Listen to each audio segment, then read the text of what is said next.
it's very hard to get clinicians to actually speak out about this, the correlation between antidepressants and mass shootings.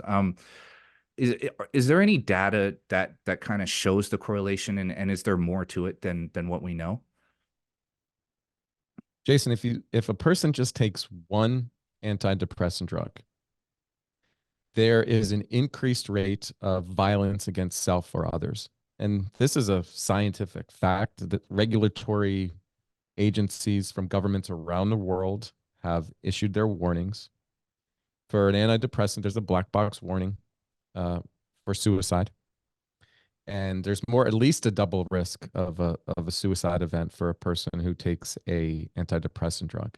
In clinical reality, some of the work that's going on there by practicing psychiatrists, we're seeing that there are young people under the age of 25 with developing brains being placed on 3, 4, 5, upwards of 10 different psychiatric drugs.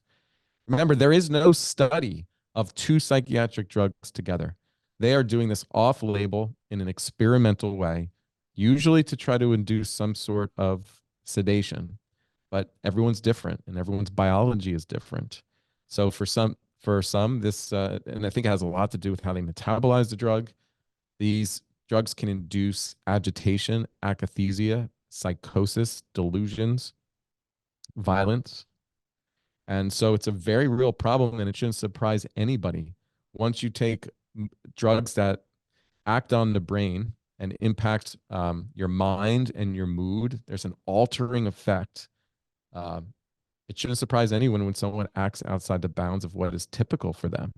Yes, we have an increase in violent acts and gun violence since we start mass introducing psychiatric drugs to the general population. It's a real legitimate problem.